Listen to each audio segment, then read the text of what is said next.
whatever hotel or whatever facility they might be in with Eric Spoelstra and the rest of his staff? What are they thinking right now? What do you think they're drawing up coming off of game one, needing obviously to take one in Denver, game two being their best chance, it appears, right now? What do you think, Stephen A.? Well, number one, they're in a world of trouble. That's what they're thinking. They're praying a lot because divine intervention may be necessary in all of this. That's number one. Number two, the reason is because you don't have anything on the interior. Yeah, Bam Adebayo scored 26 points from 25 shots. But a lot of them were mid-range. They're willing to forfeit that in order to key on other guys to make sure that those undrafted players, 7 to be exact, that have a lot of playing time in the postseason for Eric Spoelstra and the Miami Heat. Let's make sure there's a hand in their face, there's a body in front of them. Let's make sure we can test them to remind them they were undrafted for a reason, and there's levels to this. And that's what they've done. Gabe Vincent had a decent shooting game, shoot 50% last night. But Caleb, Martin shot 1 for 7. Max Strus shot 0 for 10. Duncan Robinson shot 1 for 6 coming off the bench. I mean, that's 2 for 23 overall. That's god-awful. And there's no way in hell that you're going to beat the Denver Nuggets if you're shooting the basketball like that, particularly when it's coming from your perimeter shooters who are all combining to average about 56 points per game in this postseason and were shooting pretty damn well from beyond the arc. They've got to hit perimeter shots. They don't have anything in the interior. There's no Shaq for them. There's no Tim Duncan for them. There's no Joel Embiid for them. There's nobody for them. Bam Adebayo is not somebody that's going to do something for you on the interior going up against a guy like Jokic. They've got to be able to hit perimeter shots. And you got to be like the Golden State Warriors in effect in this regard. Push the ball up the floor, and we're going to beat you with our perimeter game because we know we don't have much on the interior to offset what you're going to throw in our direction. So their only hope is to hit perimeter shots. I don't see any other way that the Miami Heat can even make this a series, let alone win the series, unless they're shooting at an elite fashion. And keep this in mind too, Rich. Mm-hmm. The Boston Celtics were beating the Miami Heat in every single category. Second chance points, fast break points, all of this other stuff they were doing. Shot, their field goal percentage shooting. Miami outshot them from 3. That's how they won the series. It was pretty much the only category they had beaten Boston in, shooting threes. I don't think they can do that against Denver, but they need to try. You led me to the question I was going to ask you, and so I'll ask it, Stephen A. Smith, is wherever the Celtics are sitting right now, whether it's Tatum or Mazzulla or Brad Stevens, who announced that Mazzulla's coming back, what are they thinking after watching the Heat in Game 1, do you think? They're sick to their stomach because they know they would have been a better matchup against Denver. You got to consider this. Gabe Vincent is relatively miniature. Jimmy Butler is your star, but he's undersized, particularly when being guarded by Aaron Gordon or Jeff Green, to a lesser degree, Nikola Jokic. You look at these other role players, they're role players for a reason. You look at Bam Adebayo, he's severely undersized against Jokic himself. Now you transition to Boston. Well, Jason Tatum wouldn't be undersized. Jaylen Brown wouldn't be undersized. Derek White wouldn't be undersized. Malcolm Brogdon wouldn't be undersized. And although Al Horford and Robert Williams would be undersized against Nikola Jokic, it's not by that much. And both of them live on defense. And in Al Horford's case, he's got a set shot from the perimeter that would have pulled Nikola Jokic away from the basket or even in Aaron Gordon, so they wouldn't have been able to reside in the paint, neutralizing and nullifying anything you were going to throw in their direction from 10 feet and in. Boston could have offset that. Miami doesn't have the personnel to do it.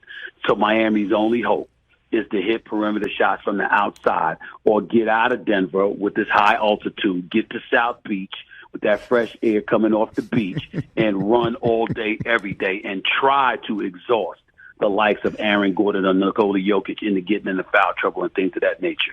You got to try to pull off something like that in order to win this series. Again, it's a daunting task. It's highly unlikely, but it is a formula that you have available to you to at least try to give yourself some hope. Catch the Rich Eisen Show every single day on the Roku channel, 12 to 3 Eastern, for free. All right, you guys want to make 76ers. No, I don't know if we have time for 70. I had sound. I had a whole setup about Nick Nurse. Wrote it really nicely. Was ready to get your opinions, but I don't have time for that. Game 2 picks. Who you got, Big Perk? You riding with Miami? That all heat wave? Day. All day. Look, it's just like Stephen A. riding with Golden State. Somebody going to have to show me that they're going to take Eric Spoelstra out, and I believe in that brother so much, and I believe that he's going to have this team ready. He's going to make the necessary adjustments. This is not going to be a cakewalk series like everybody expecting it to be. The Miami Heat will bounce back, and they will win Game 2. JJ? I believe that the Denver Nuggets are going to win Game 2. I expect a more competitive game. To your point about Eric Spoelstra, I expect some adjustments, whether that's lineups, matchups, X and O's.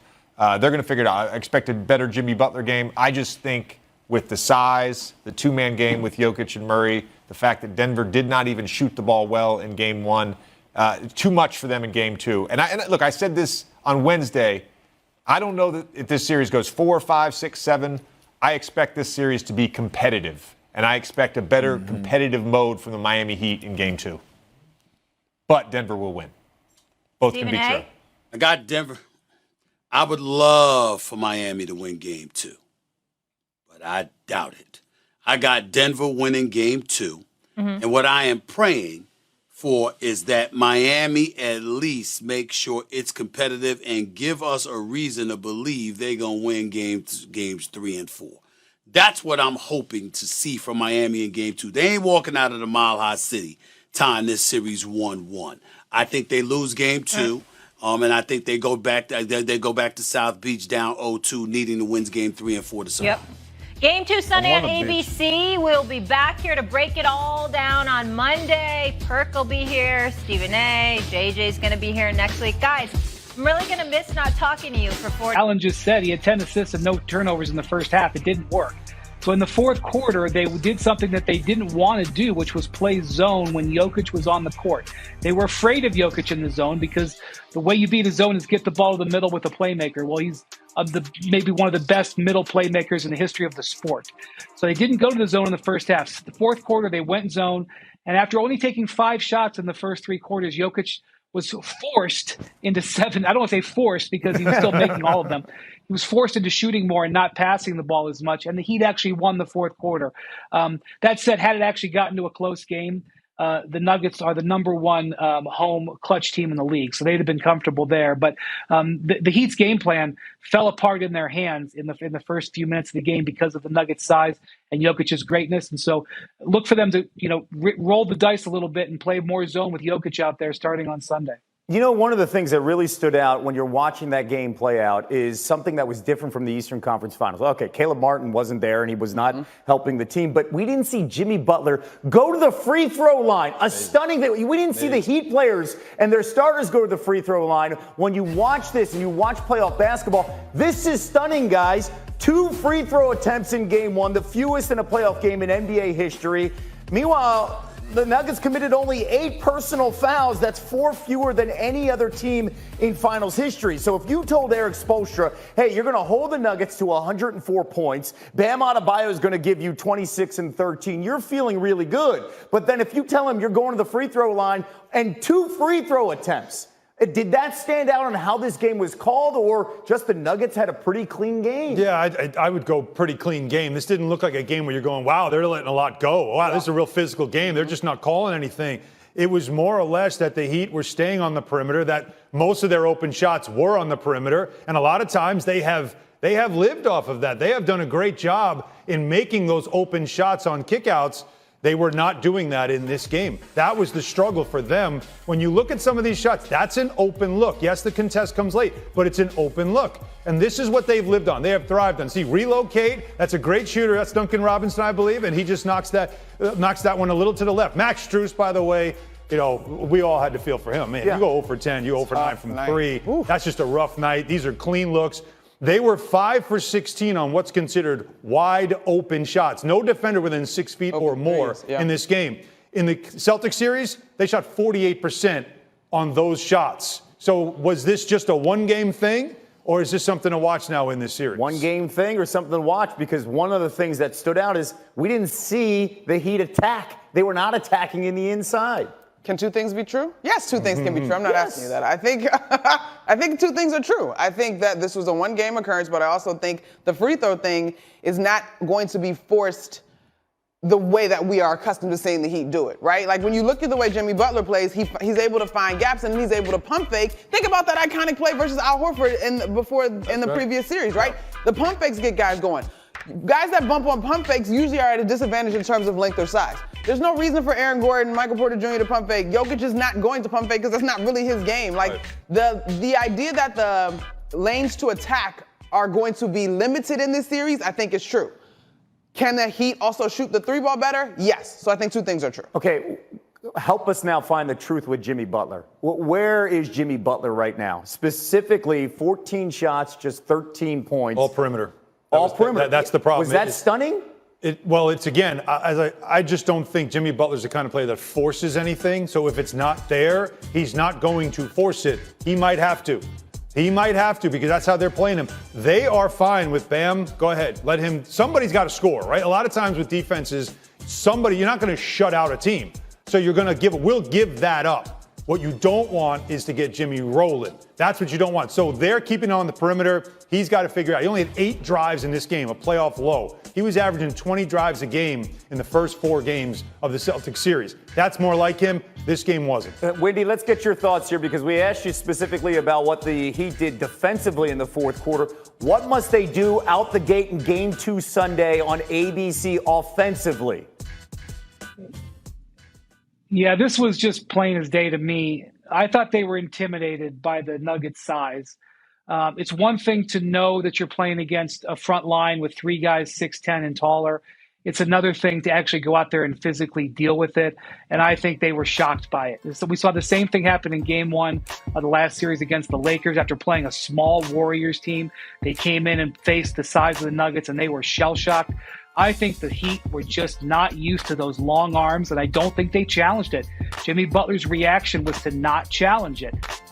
You don't ever want to say that Jimmy Butler, a player of his mental strength, was intimidated. But if you watch the way that they, lack of attack there, that's what happened.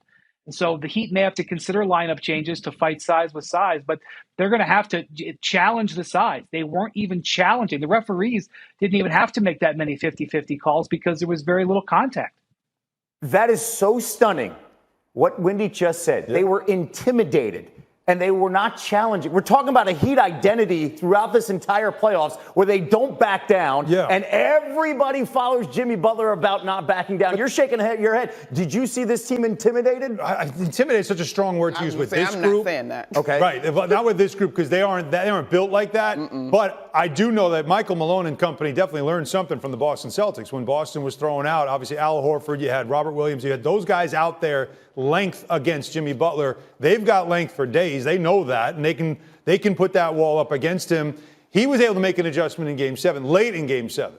So it's really still, to me, all about your perimeter shots going in. Miami is that team. When they don't make their threes, they're just not as effective.